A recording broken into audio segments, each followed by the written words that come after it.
In a moment, we're going to look at Psalm 23. It's one of the most powerful psalms known to man.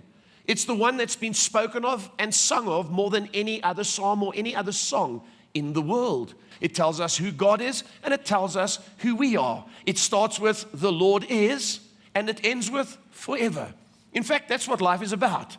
It starts with the Lord is, and we end up in forever. And so I want to speak to you this morning, and I've entitled the message, When We Know Who God Is, We Experience What God Does. Once you know who God is, you begin to start trusting Him, and you will experience what God does in your lives.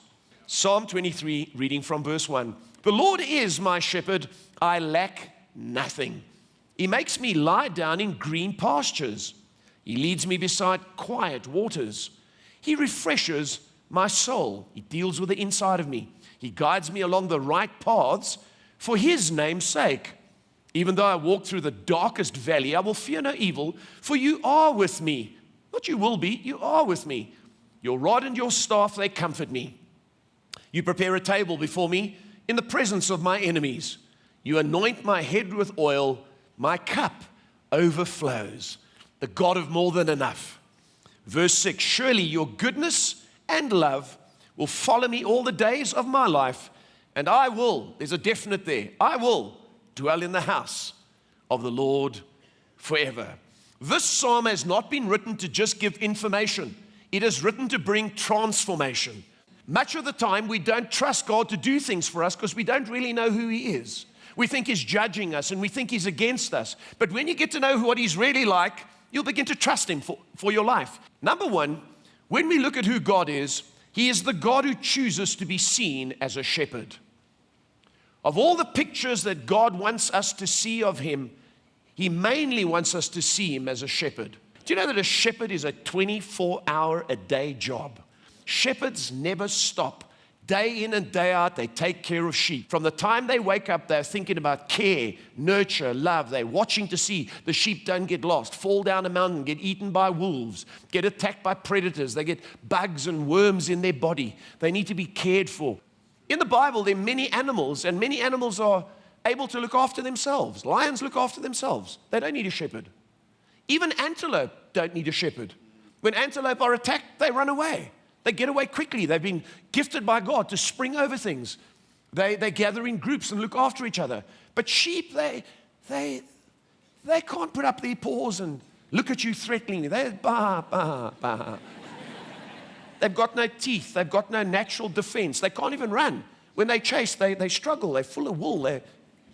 He says, that's what people are like. And I'm here to be your very personal caregiver. Number two, the second thing God does in this psalm is He reveals Himself as the God who meets our material needs. The Lord is my shepherd, I lack nothing. Can you see the very next thing He says is, I will take care of your needs? Because that's what a shepherd does. Every day he wakes up and the first thing he thinks about is, I need to feed them. I need to make sure they stay alive. They get food and water. Let me lead them now. God is the one who wants to provide for you. He says, I'm your shepherd, you lack nothing. He doesn't give us our wants. He gives us our needs. Amen. And sometimes we get confused with Him. The third thing about this psalm is He is the God who meets our spiritual needs. He makes me lie down in green pastures.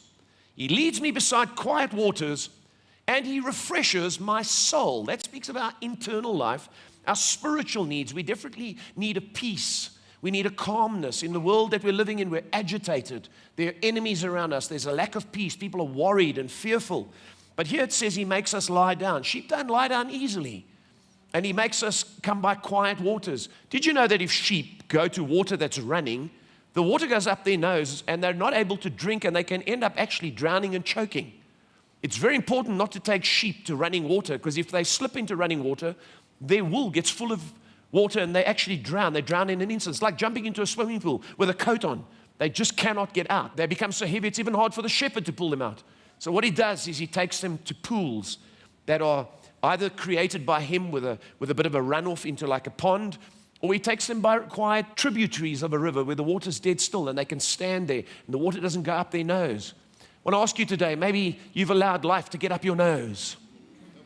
You need to lie down, meditate, draw strength from the Word, and just let your soul be renewed by Him. Life isn't just about running around and accomplishments. It can destroy us. The shepherd wants us to have a peace, and he wants us to lie down, and he wants to restore our souls.